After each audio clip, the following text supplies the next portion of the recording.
Alors, les nouvelles du jour de Papillon, nous sommes le mardi 1er août. C'est le 19e jour de traversée. Et aujourd'hui, c'est un peu le mode de machine à laver en position essorage. Parce que le vent est arrivé. Et ça, c'est quand même une bonne nouvelle parce qu'enfin, on avance. Là, on marche à 7 nœuds en moyenne.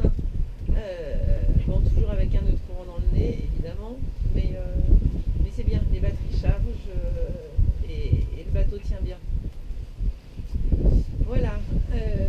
La nuit dernière a été compliquée. Hier soir, notre routeur m'a prévenu qu'un coup de vent était annoncé pour le milieu de la nuit.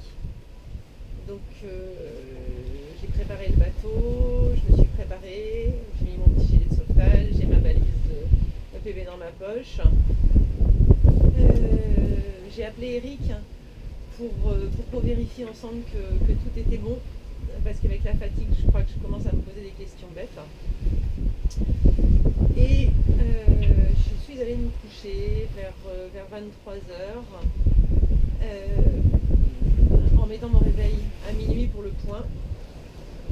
Je dors dans le carré depuis qu'Eric est parti, ce qui me permet de surveiller les instruments même allongés sans avoir à me déplacer.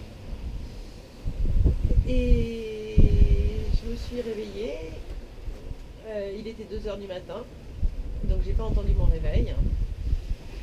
Et j'étais dans la cabine avant, confortablement installée, au lit. Voilà, j'ai dormi, je pense, pas loin de 3 heures, comme un gros bébé. Donc, réveil en catastrophe, pour m'apercevoir que le vent était correct. On avait 20 nœuds, donc il était correct compte tenu de la toile que j'avais à l'avant. Par contre, il y a un cargo qui est arrivé, qui était à une trentaine de milles, mais qui allait vite, et on était en route de collision. Donc, je l'ai appelé à la VHF, lui expliquant que j'étais toute seule, au portant tangonné, que c'était compliqué pour moi de changer ma route. Et comme toujours dans ces cas-là, j'ai eu quelqu'un d'adorable qui m'a dit pas de problème, vous inquiétez pas, ils se sont déroutés immédiatement. On est resté une dizaine de minutes à discuter à la VHF, c'était sympa, vraiment. Les gens demandent de mes nouvelles, m'encouragent, me rassurent, me demandent de faire attention, c'est vraiment très chouette. Donc voilà, et puis le reste de la nuit, j'ai dû dormir deux fois un quart d'heure, 20 minutes. Toujours en éveil dès que j'avais l'impression que le vent montait. Et puis le coup de vent n'est pas venu. Voilà. Donc bon, quelque part tant mieux. Là on a 20 nœuds avec des rafales à 25 nœuds. J'ai pris un riz sur le génois. Je sais pas si je le garde ou pas, je vais voir. Les batteries chargent. Le bateau danse un peu, mais il aime bien danser. Sinon là, je me sens en sécurité. Voilà. Et il me reste 250 000 pour Fayal.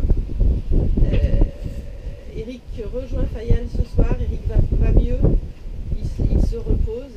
Donc il prend un avion pour Fayal ce soir, ce qui va permettre de préparer mon arrivée, puisque je vais arriver sans moteur, et de commencer à prendre contact pour les réparations du moteur. Voilà, le moral est bon. Il faudrait que j'arrive à dormir un petit peu parce que je me sens vraiment fatiguée. Mais bon, c'est compliqué. Voilà les nouvelles. Affaire à suivre. Je vous raconterai. Et puis d'ici là, je vous embrasse.